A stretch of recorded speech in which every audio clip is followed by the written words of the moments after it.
종교개혁자 마틴 루터를 아실 겁니다. 16세기의 대표적인 종교개혁자였죠. 근 1000년 동안 유럽 사회는 카톨릭 교회, 우리가 흔히 천주교라고 부르는 로마 카톨릭 교회의 영향 아래 있었습니다. 삶의 모든 부분들이 로마 카톨릭의 질서 가운데 세워져 갔죠. 생각해 보면 한국에 기독교, 개신교가 들어온 지 이제 140년이 채 되지가 않습니다. 그런데 그 140년의 시간 동안에도 벌써 남이 얘기하는 것이 아니라 우리 스스로가 얘기할 때 교회 안에 쌓여진 문제들, 아픔들, 그동안 우리가 안에서 온전하게 해결하지 못했던 잘못된 관습들이나 잘못된 관행들이 많이 있다라고 얘기합니다. 오늘날에 와서 그것들이 다 하나하나 문제가 되고 있죠. 하물며 1000년이 넘는 시간 동안에 쌓여왔던 문제들과 어려움들, 잘못들은 말할 바 없을 겁니다. 꼭 그들만의 문제.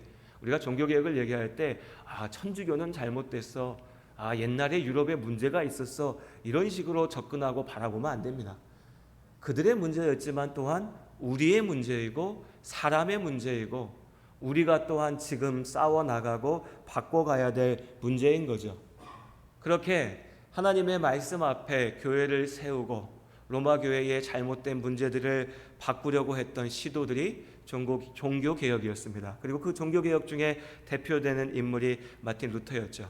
근데 이 루터가요, 자신의 종교개혁에서 가장 먼저 했던 일 중에 하나가 독일어 성경을 만드는 거였습니다. 그 당시 종교개혁자들의 첫 번째 사명이 라틴어로 되어 있는 성경, 그러니까 성도들이 읽지 못하는 그 성경을 그들의 말로 바꿔주는 거였으니까요. 그렇게 독일어 성경을 번역할 때에 그때 야고보서를 지푸라기 서신이라고 표현합니다. 무슨 뜻인지 모르지만 일단 좋은 말은 아닌 것 같습니다. 그렇죠? 지푸라기를 좋은 말에 쓰는 경우는 없잖아요. 말 그대로 루터는 성경에, 특히 신학 성경의 다른 여러 책들은 참 귀하고 보배로운데 그 중에 비교해 보면 야고보서의 말씀은 좀 지푸라기 같이 성경 가운데 포함은 돼 있지만 조금 덜 중요하다, 좀 가치가 덜하다, 이런 식의 표현을 쓴 거죠. 물론 루터의 입장도 이해는 됩니다. 왜 이런 말을 했는지, 사람의 말을 들을 때 우리가 항상 왜 그 사람이 그런 말을 했는지 상황과 배경과 앞뒤를 좀 살펴볼 필요가 있습니다. 그렇지 않습니까? 우리 일상생활에서도 앞뒤 다 잘라버리고 말만 따다가 붙여놓으면 이상한 말이 되는 경우가 많아요. 루터가 왜 이렇게 말했는가를 생각해 보면 그 당시에 유럽 사회, 로마 가톨릭 교회가 지배하던 사회의 가장 큰 문제는 사람들이 다 교회에 속해는 있는데 모든 사람들이 다 기독교인이었습니다. 다 교회에 속해 있긴 한데, 그리고 겉으로 보이기에 아이가 태어나면 유아성사하고 때가 되면 또 세례받고 교육받고 교회에서 정말 날 때부터 죽을 때까지 교회의 예식 가운데 삶이 다 짜여져 있었는데, 그렇게 겉으로 볼 때는 다들 온전한 그리스도인으로 보이는데 정작 그 안에 하나님의 말씀이 없다는 거죠. 정작 교회에 몸은 와 있으나 그 마음의 중심에 예수 그리스도의 십자가의 복음이 뭔지 알지 못하고 그 십자가의 복음을 믿지 않는다는 거죠. 심지어 교회조차도 주의 복음을 증거하는 것이 아니라 사제들이, 오늘날로 치면 목사들이 월급쟁이 직장인같이 되어가지고 그냥 먹고 사는 문제에 급급하고 어떻게 하면 교회를 키울까, 더 많은 것을 가질까에만 혈안이 되어서 있던 그 문제를 지적했던 겁니다. 그 상황 속에서 종교개혁자들이 주의 말씀으로 돌아가자라고 외쳤던 거죠. 그들이 가장 강조했던 것, 특히 루터가 강조했던 게 뭐냐? 우리는 오직 믿음으로 구원을 얻는다. 그 상황을 보면 이해가 돼요. 그때에 믿음이 아니어도 구원을 받는다라고 생각했던 겁니다. 우리에게는 약간 적용이 잘 안 되죠. 하지만 그 당시 그랬던 겁니다. 우리 교회에서 아이가 태어나서 교회에서 세례받았어. 교회에서 살아가면서 회개하고 고해 성사했어. 교회에서 죽을 때 장례식 했어. 그럼 다 됐지 뭐. 천국 가야지. 특별히 루터의 때에 면죄부라는 게 문제가 됐지 않습니까? 누구든지 종이 문서 하나 이렇게 들고 가서 여기에 죄를 사한다, 교황이 써주고 도장 꽝 찍어준 거 이거 사면 내 죄가 사해진다는 거예요. 나 이거 샀어. 나 죄 없어. 라고 말하는 이 상황 속에서 루터는 가슴을 치면서, 종교개혁자들은 가슴을 치면서 그게 아니라 오직 예수님의 복음을 믿을 때에 구원을 얻는다라고 외쳤던 겁니다. 근데 여기서 한 걸음 더 간 거죠. 그런 시선을 가지고서 바라보니까 성경을 쫙 봤을 때에 로마서, 갈라디아서는 그런 말씀들을 더 강조해서 얘기합니다. 오직 믿음으로 구원을 얻는다. 우리가 율법주의자들과 맞서 싸워서 복음을 지켜야 된다. 사도 바울에게도 있었던 문제 아닙니까?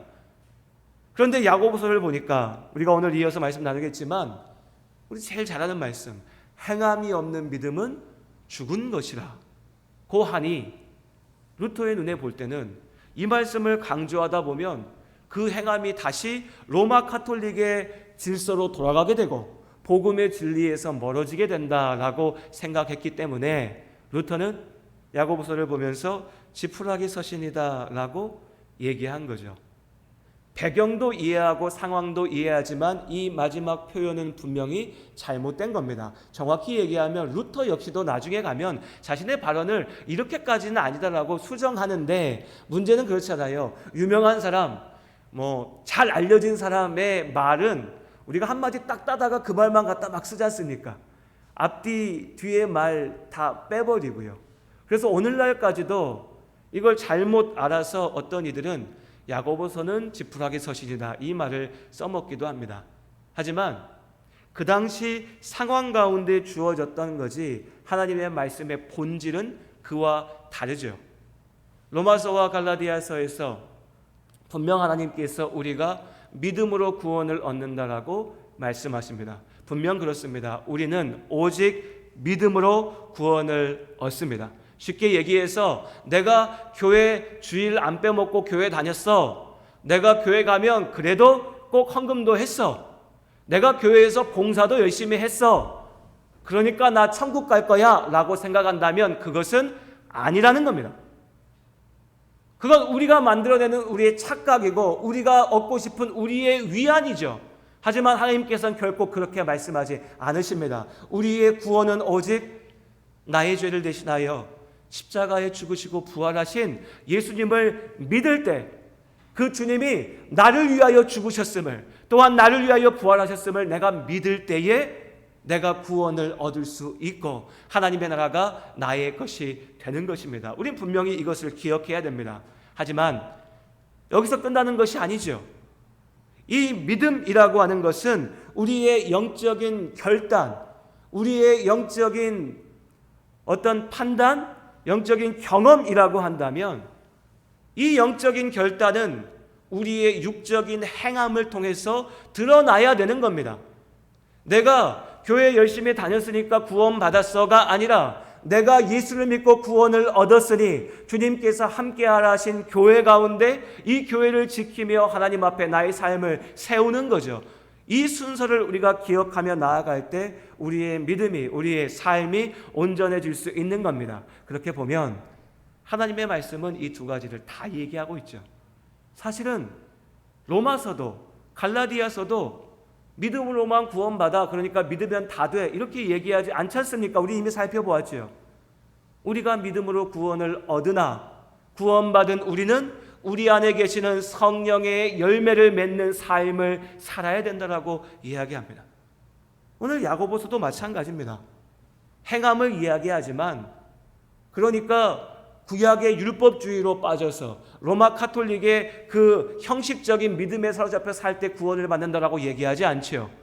이 행함은 예수 그리스도의 복음을 믿는 그 온전한 믿음 가운데 나오는 행함인 것입니다. 그렇게 로마서와 야고보서가, 성경 전체가 균형을 이루며 하나님께서 우리에게 구원이란 무엇인지, 구원받은 성도의 삶이란 무엇인지에 대해서 말씀해 주시는 겁니다. 그리고 우리가 이 야고보서를 대표하는 한마디, 한 구절 한 구절이 다 중요하지만 우리 그런 거 좋아하잖아요. 말이 길어지면 다 알겠는데 한마디만 하면 뭐냐 라고 했을 때 야고보서를 대표하는 한마디가 2장 17절의 말씀입니다. 우리 같이 한번 읽어보겠습니다. 야고보서 2장 17절 말씀. 함께 한 목소리로 읽겠습니다. 17절. 이와 같이 행함이 없는 믿음은 그 자체가 죽은 것이니라. 아멘. 우리 같이 다시 한번 읽겠습니다. 이와 같이 행함이 없는 믿음은 그 자체가 죽은 것이라. 아멘. 26절 말씀 같이 함께 읽어보겠습니다. 영혼 없는 몸이 죽은 것 같이 행함이 없는 믿음은 죽은 것이니라. 아멘. 어렵지 않은 말씀입니다. 우리가 잘 아는 말씀이죠. 행함이 없는 믿음은 그 자체가 죽은 것이니라. 믿음이라고 하는 것은요, 단순한 지적인 동의가 아닙니다. 내가 머리로 듣고 이해하고 알아서 내가 듣고 보니까 그 말 맞는 것 같아. 나도 이해가 가. 내가 들어보니까 그럴듯해. 그러니까 나도 그거 맞는 것 같아. 라고 하는 게 믿음이 아니라는 거죠. 또한 믿음은 단지 심리적인 어떤 경험에서 멈추는 것도 아닙니다. 내가 교회 가는 거 뭐 이상했는데, 어색했는데, 목사가 말하면 지루하고 별로 안 와닿는데 어느 날 열변을 토하면서 얘기하는 걸 듣다 보니까 그 말이 무언가 나한테 감동이 되는 것 같고, 무언가 내 마음을 울리고 내 경험에 부딪히고, 내가 뭔가 느낌이 있는 것 같아. 야, 이게 믿음인가 봐. 나 예수 믿어 라고 말하는 것, 여기에서 그치는 것이 아니라는 거죠. 물론 하나님을 온전히 믿기 위해서 지적인 동의도 필요합니다. 하나님께서 우리에게 머리를 주셨잖아요. 단지 이 세상에서 돈 벌고 일하고 즐기고 살라고 주신 머리가 아닙니다. 하나님을 알기 위하여서 우리에게 주신 지혜, 지식이죠. 그렇게 우리는 하나님을 알아야 됩니다. 또한 우리에겐 가슴이 있습니다. 느껴야죠. 하나님의 사랑을 느껴야죠. 하나님의 역사하심을 보고 감동할 줄 알아야죠. 하나님께서 만드신 이 세상을 바라보며 하나님의 그 창조의 능력에 경이로움을 느낄 수 있는 것이 사람입니다. 이거 다 필요합니다. 하지만 거기서 멈추면 안 된다는 겁니다. 믿음은 단지 머리로 아는 것, 단지 느끼는 것을 넘어서 내 삶을 통하여서 온전하게 세워지는 것.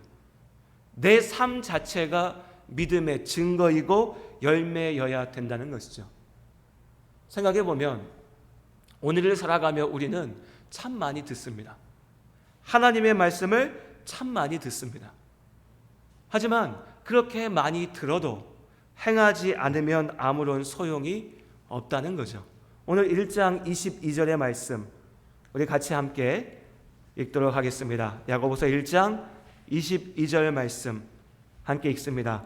너희는 말씀을 행하는 자가 되고 듣기만 하여 자신을 속이는 자가 되지 말라. 아멘. 오늘 이 말씀 들으시면 여러분 어떠십니까? 사실 오늘 이 22절 말씀이요, 너무나 무서운 말씀입니다. 그리고 사실 우리가 참 많이 빠지는 함정에 대한 말씀입니다. 다시 한번 읽어볼까요? 22절 함께 읽습니다. 너희는 말씀을 행하는 자가 되고 듣기만 하여 자신을 속이는 자가 되지 말라. 우린 참 많이 듣습니다. 참 많이 들어요. 듣고 있다 보면 아는 것 같습니다. 우리 부모님들 그렇잖아요. 애들 학원 보내면 그래도 네가 학원 갔는데 학교 수업도 했지, 학원도 갔지, 뭐 과외도 했지, 이렇게 많이 들었으면 네가 알겠지 라고 착각합니다.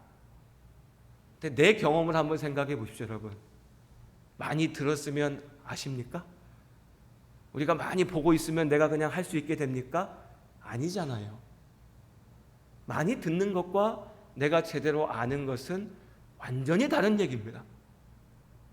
신앙생활도 마찬가지입니다. 교회에 옵니다. 교회 와서 예배를 들으면 한국 교회처럼 설교 많이 하는 교회가 없어요. 한국 교회처럼 말씀이 풍성한 교회가 없습니다. 이건 좋은 거죠. 분명히 좋은 겁니다. 우리는 하나님의 말씀을 항상 가까이 할 수 있는 너무나 많은 좋은 것들을 가지고 있습니다. 문제는 그냥 그렇게 듣고 흘리고 끝나버린다는 것이죠. 예배를 한번 생각해 보십시오. 좋은 예배에 대해서 우리가 나름대로 가지고 있는 기준들이 있습니다. 가장 중요한 게 설교죠. 어쨌든 예배에서 중요한 건 설교라고 우리가 생각하니까요. 그럼 좋은 설교에 대해서도 우리가 나름대로 가지고 있는 여러 가지의 기준들이 있습니다. 우리 각자가 서로 같을 수도 있고 다를 수도 있지만 나름의 기준들이 있습니다. 그렇게 되다 보니까 점점 설교가, 예배가 내가 누리는 쇼와 같이 돼버립니다. 예배는 쇼가 아닙니다. 설교는 절대로 나를 위해서 준비된 행사가, 쇼가 아니라는 겁니다. 설교는 지식을 자랑하는 철학자가 나와서 강연하는 시간도 아니고, 심리학자가 나와서 우리의 마음에 감동되는 말을 주면서 위로해주는 상담의 시간도 아닙니다. 하물며 방송의 예능 프로처럼 사람을 울렸다 울었다 잡고 흔들면서 감정적으로 흔들렸다가 그 감정의 카타르시스를 느끼고 나니까 눈물도 쏟았다가 깔깔거리면서 웃었다가 그렇게 하고 나니까 이 시간 뭔가 좀 재밌기도 했고 감동도 됐고 참 좋으니까 오늘 참 좋은 설교 들었어. 우리 교회 예배 참 좋은 것 같아. 그러니까 우리 목사님 좋은 목사님이야 라고 생각하고 멈춰있죠. 여기서부터 문제가 시작됩니다. 예배의 시간은 다시 말씀드리지만 쇼가 아닙니다. 웃고 떠드는 시간 아니고, 내가 감동받고 끝나야 되는 시간도 아니고, 뭔가를 배워서 생각하고 알아서 끝난 시간도 아닙니다. 예배는 나의 인생의 방향을 잡는 시간입니다. 내가 어떻게 살아야 되는지의 그 의미와 목적을 기억하는 시간이고, 무엇보다도 하나님 앞에 있는 시간입니다. 그래서 우리는 오늘 예배 갔더니 오늘 목사님 설교 별로 은혜가 안 돼. 귀에 안 들어와. 재미가 없어. 내가 이미 알던 얘기야. 오늘 왜 하필이면 교회에 에어컨이 고장나서 이렇게 더운 날 예배 시간에 쾌적하지가 못했어. 음향이 엉망이어가지고 내 귀에 들어오지 않았어 라고 얘기하면서 예배를 판단하고 설교를 판단하면서 나아갈 수 있지만, 내 판단하실 수 있습니다. 목사 잘못일 수도 있고 예배를 준비한 이들의 실수와 잘못이 있을 수 있죠. 근데 그거 탓하고 내가 예배를 날려버리면, 내가 설교의 시간을 날려버리면 그 결과는요, 나에게 돌아오는 겁니다. 내가 하나님을 만나지 못했고, 내가 내 인생의 방향을 세우지 못했고, 내가 영의 양식을 누리지 못했으니까요. 그런데 심지어 매주의 예배를 그냥 내가 구경하는 사람으로만 앉아있다면, 매주의 예배를 내가 그냥 판단하고 평가하는 사람으로만 앉아있다면, 나는 아무리 많이 들었어도 나는 아무것도 알지 못하는 것이고, 알지 못하니 행할 수도 없는 것이죠. 참된 예배는, 참된 말씀은 그래서 우리의 삶을 통해서 보여져야 되는 겁니다. 오늘 이 22절의 말씀을 여러분 우리가 정말 잘 기억하면서 정말 뼈저리게, 뼈아프게 새겼으면 좋겠습니다. 신앙생활을 오래 했다는 분들일수록 더 많이 빠지는 함정이니까요.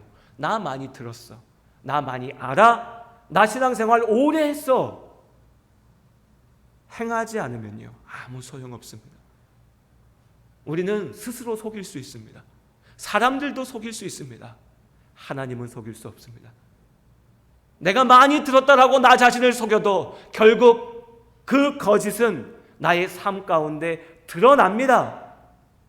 신앙생활을 수십 년을 했어도 내가 예수 그리스도의 말씀 앞에 온전히 서지 않으면 결국 그 거짓된 믿음이 보여집니다. 남을 탓하는 게 문제가 아닙니다. 내가 하나님 앞에 어떻게 설까? 내가 목사인데 평생 하나님 말씀 전했다가 내가 마지막 때에 주님 앞에 설 때에 그런데 나는 예수 안 믿었는데요? 저의 고민은 이겁니다. 우리 성도님들 마찬가지 아닙니까? 교회에 와서 자꾸 다른 사람들 쳐다보면서 저 사람이 예수 잘 믿어, 못 믿어, 저 사람은 문제가 있는 것 같아, 없는 것 같아, 이거 얘기해서 뭐 합니까? 그건 본질이 아닙니다. 나의 믿음을 봐야죠. 내가 하나님 앞에 온전하게 서 있는가? 말씀을 듣는 것에 그치지 않고 그 말씀대로 살아가는 우리 모든 성도님들 되시기를 주님의 이름으로 권면드립니다. 또한 우리가 기억해야 될 것, 오늘 야고보서의 말씀이요, 우리 이미 말씀 나눴죠. 이 야고보를 통해 주신 말씀을 듣는 초대교회 성도들은요, 고난 가운데 있었습니다. 시련 가운데 있었어요. 예수 믿어서 핍박받았어요. 예수 믿어서 끌려가서 두들겨 맞고요. 예수 믿어서 사업처가, 거래처가 거래를 다 끊습니다. 예수 믿으니까 돌에 맞아 죽습니다. 그런 상황 가운데 있는 교회, 그런 가운데 있는 성도들입니다. 그럼 우리 같으면요, 이렇게 생각하게 돼요. 아유, 그 상황 속에서 교회만 나와도 대단합니다. 그렇게 어려운 형편 속에서 그래도 예수 믿고 있는 것만 해도 참 대단합니다 라고 얘기하죠. 우리 그렇지 않습니까? 솔직히 그렇습니다. 저도 그런 마음이 들어요. 우리 성도님들 보다 보면 저렇게 힘드시고 어려우신데 그래도 주일 예배라도 오셔서 앉아서 예배 드리시는 거 진짜 감사하다, 진심으로. 야, 내가 저 상황이면 저렇게 할 수 있을까? 이 생각 들죠? 들 때가 있습니다. 그런데 오늘 말씀을 보면 그 어렵고 힘든 고난 가운데 있는 성도들에게 하나님께서 야고보를 통하여서 말씀하시는 겁니다. 너희가 그런데 그렇게 듣고만 있는 것은 소용이 없다. 너희가 그런데 믿는다고 말하면서 그 믿음대로 삶 속에서 행하지 못하면 소용없다. 하나님 뭘 그렇게 냉정하게 말씀하십니까? 내가 그래도 이렇게 어렵고 힘들고 괴로운데, 먹고 살기도 바쁘고 내 마음이 이렇게 속상하고 어려운데 여기서 야 그래도 그만하면 돼 라고 말씀해 주시면 좋을 것 같은데, 하나님 우리에게 아니, 거기서 네가 멈추면 안 되고 너의 믿음을 가지고서 싸워라. 너의 믿음을 가지고서 나아가라. 하나님 앞에 온전하게 되는 삶을 향하여 나아가라고 말씀하시는 겁니다. 사람이 할 수 있는 말은 아닙니다. 저는 못할 것 같습니다. 감히 어떻게, 나라면 그 상황에서 못할 것 같은데 어떻게 그 얘기를 하겠습니까? 그러나 오늘 하나님께서 주시는 말씀이기에 우리가 기억하고 가슴에 새깁니다. 우린 참 많은 경우에 스스로에게 참 관대합니다. 그래서 조금 어려운 일이 생기고 힘겨운 일이 생기면 나는 힘드니까 이거 안 해도 돼. 나는 어려우니까 이거는 지금 미뤄놔도 돼 라고 생각하고 넘어가려고 합니다. 그런데 그렇게 미루고 핑계하고 넘어가는 것이 하루 이틀 쌓이다 보면 어느 순간에 나에게서 하나님은, 하나님의 말씀은, 그 하나님의 명령은 너무나 가벼운 것, 언제라도 밀어넣을 수 있는 것이 되어버립니다. 내가 너무 힘들고 어렵고 괴로워서 이걸 잠깐만 밀어놔야겠다 해서 시작했는데 어느 순간 되면요, 내가 더 이상 핑계대고 미루고 더 중요한 거 찾을 수 없을 그때에야 가서 겨우 하나님 앞에 나아가게 되는 것이죠. 저는 오늘 이 말씀을 저 또한 한 사람으로서 우리 성도님들께 탓하거나 나무라려고 드리는 말씀이 아닙니다. 다만 우리가 함께 기억해 봤으면 좋겠습니다. 하나님께서 우리에게 말씀하십니다. 네가 그 어려움 속에서도 참으로 믿은 대로 행하고 있느냐, 아니면 변명하며 핑계하고 있느냐. 어려움을 핑계로 말에 그칠 때에 결국 그 믿음은 죽게 된다. 어려울 때 더욱 주님을 봅니다. 어렵기에 더욱 하나님의 말씀 앞에 섭니다. 그리고 왜 하나님께서 이렇게 말씀하셨나를 가만히 생각해 보면 이 생각을 하게 돼요. 행함을 통해서 우리의 믿음이 온전하게 세워집니다. 이건 너무나 분명한 사실입니다. 쉬운 예를 한번 생각해 보죠. 예배를 한번 생각해 보십시오, 여러분. 예배요. 우리는 물론 주일날 하나님 앞에 나와 예배 드려야 된다고 생각합니다. 그렇게 예배 드리죠. 이 예배에 비춰서 생각해 보면 나는 어렸을 때부터 그렇게 했으니까 그냥 주일이면 교회 가서 앉아 있을 거야. 그래도 일주일에 한 번은 교회 가서 앉아 있어야 하나님이 나한테 복 주시겠지라고 생각하고 위안을 얻는 사람의 그 믿음이라고 하는 것은 성경에 사도 바울이 그렇게 외쳤던 율법주의의 잘못된 믿음, 거짓 교사들의 믿음, 오늘 야고보가 죽어있는 믿음, 행하지 않는 믿음이라고 말하는 그런 믿음입니다. 형식적인 믿음이죠. 몸은 와서 교회에 있지만, 습관적으로 교회는 다니지만 내 마음의 중심에는 사실은 예배드리지 않는 겁니다. 하나님 앞에 서지 않는 거죠. 이게 하나의 문제라면, 다른 한쪽에서는요, 교회 안 갈 이유를 먼저 찾습니다. 예배드리러 교회 가야 된다 이게 아니라요, 어떻게 하면 오늘 교회 안 갈까?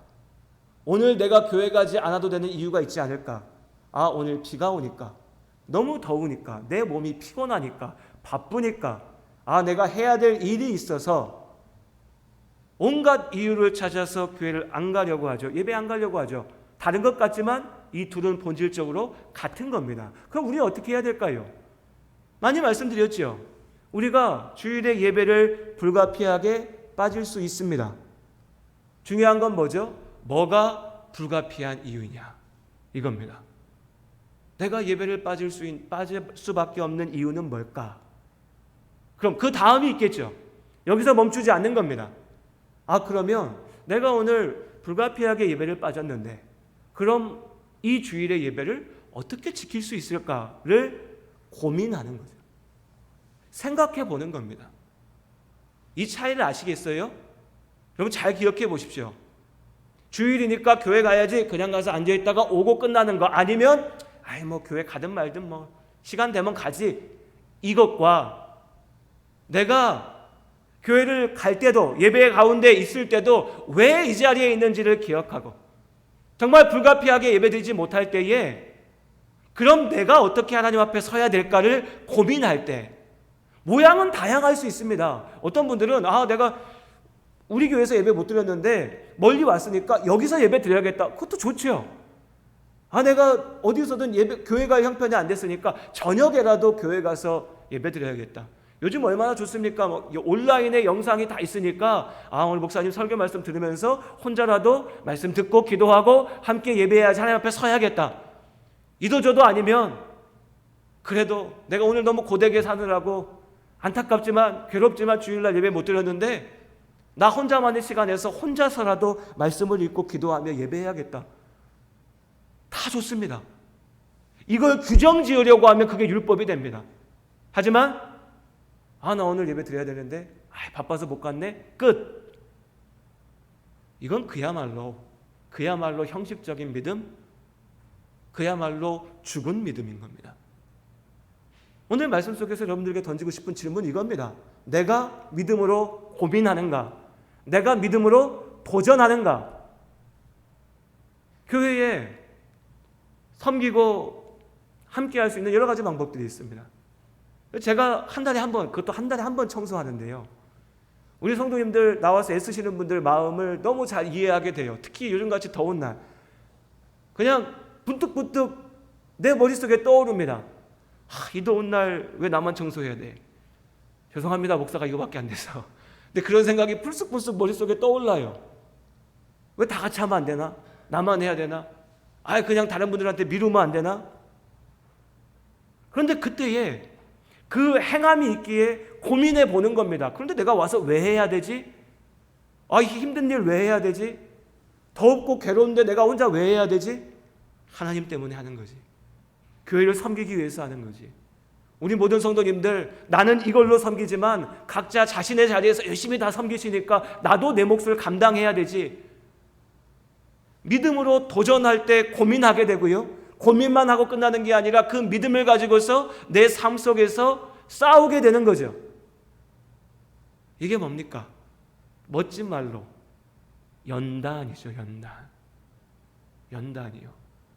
믿음으로 도전할 때 연단이 있을 수 있습니다. 내가 사는 것도 괴롭고 힘든데 하나님의 말씀까지 기억해야 돼? 하나님께서 그렇게 해야 된다고 말씀하십니다. 내가 사는 것도 괴롭고 힘든데 교회 가서 설교만 들으면 되지, 일상의 삶 속에서 하나님 말씀 갖고 붙들어 싸워야 돼? 하나님께서 그렇게 해야 된다고 말씀하십니다. 왜요? 그렇게 말씀을 갖고 믿음으로 도전할 때, 그 믿음으로 내가 삶 속에서 부딪히게 되고, 그렇게 부딪힐 때 믿음으로 내 삶을 바라보게 되고, 그 괴로움 속에서 하나님 앞에 기도하니까요. 진짜로 기도하게 되니까요.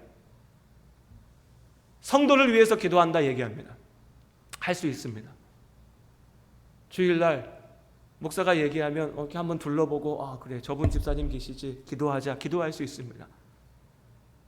진짜 기도는요 그 사람과 함께 교회에서 살아가면서 부딪히고 때로는 싸우기도 하고 다투기도 하고 실망하기도 하고 또 위로받기도 하고 그렇게 함께 부닥거리며 가는 속에서 어떨 때는 그 인간 너무 밉고 싫어서 괴로운데 그래도 하나님께서 저 사람 붙잡아 주셔야죠 라는 마음이 주실 때에 항상 그냥 받는 게 아니라 저분이 정말 어렵고 힘들고 저분의 또 고통이 있는데 그 상황 속에 나를 위해서 내미는 손길인 것을 알기에 붙잡기에 또한 감사하면서 그 속에서 진짜로 기도할 수 있는 겁니다. 그래서 믿음은요 장식품이 아닙니다. 옛날에 어떤 명문가 집안이 있었어요. 훌륭한 집안이 있었습니다. 다들 뿌리 깊은 집안이시죠. 그러시죠? 네. 뼈대 있는 집안. 저희 집도 그렇습니다. 그럼 집안에 다들 유명한 장군 한 분씩은 계시잖아요. 그렇죠? 있다고 해주십시오. 빨리 찾아보시고 없으시면. 예, 있습니다. 이 집안도 그랬어요. 이 장군이 남긴 칼이 이 집안의 갑오였어요. 갑오. 얼마나 대단합니까? 나라를 구한 영웅의 칼. 집안에 좋은 자리에 모셔놓고 자자손손 야 저거 봤냐? 저거 대단한 칼이야. 우리 할아버지가 이 나라를 구하셨어. 그러다가 시간이 지나서 이 나라에 전쟁이 벌어졌어요. 이 집안 식구들이 자 이제야말로 우리가 우리 조상님의 그 업적을 기억하며 나가 싸울 때다. 좋은 마음이죠. 가자라고 하면서 그 조상의 칼을 들고 나가요. 전쟁터에 가서 그 칼을 뽑으려고 하니까 안 뽑혀요. 왜요? 녹슬어서요. 올려만 놓고 있었잖아요. 가만 내버려두고 구경만 하고 있었잖아요. 칼은 꺼내서 써야 되는데 놓고 구경만 한 거예요. 우리 믿음이요. 우리 다 믿는다고 얘기합니다. 우리 다 믿음이 있다라고 얘기합니다. 그렇죠? 그런데 많은 경우에 보면요, 예수 믿는 우리가 이 믿음이라고 하는 것을 저 좋은 자리에다가 높은 자리에다가 멋지게 걸어놓고 장식해놓고 보려고 해요. 하나님 저렇게 멋진 믿음이 있습니다. 훌륭한 믿음이 있습니다. 나도 그런 믿음이 있었던 때가 있습니다. 내가 직접 살아가서 사는 그 현장 속에서는요, 없어요. 믿음은 교회 와서 보는 것. 믿음은 간증을 통해서 듣는 것. 믿음은 나도 언젠가 옛날에 누렸던 것. 여기서 끝나버립니다. 믿음은요 장식품이 아닙니다. 여러분 믿음은요 나가서 우리가 일하는 자리에서 부딪혀 쓰는 삽이고 망치고 톱인 겁니다. 주방에서 우리가 사용하는 칼인 거예요. 우리의 일상에서 날마다의 삶 속에서 구체적인 자리에서 우리에게 쓰라고 하나님께서 주신 우리의 영적인 무기이죠. 믿음. 하나님을 믿기에 내가 이 상황 속에서 이렇게 삽니다. 하나님을 믿기에 내가 이 아픔 속에서 포기하지 않고 이 길을 나아갑니다. 내 안에 믿음이 있기에 나는 절망하지 않고 하나님 나라를 바라보며 오늘을 삽니다. 그렇게 믿음은 우리의 매일 가운데 하나님께서 주신 축복인 겁니다. 여러분의 삶 속에 날마다의 순간마다 이 온전한 믿음이 함께하기를 주님의 이름으로 축복합니다. 믿음을 장식품으로 버려두지 마시고 내 삶으로 끌고 들어와서 삶 속에서 사용하시기 바랍니다.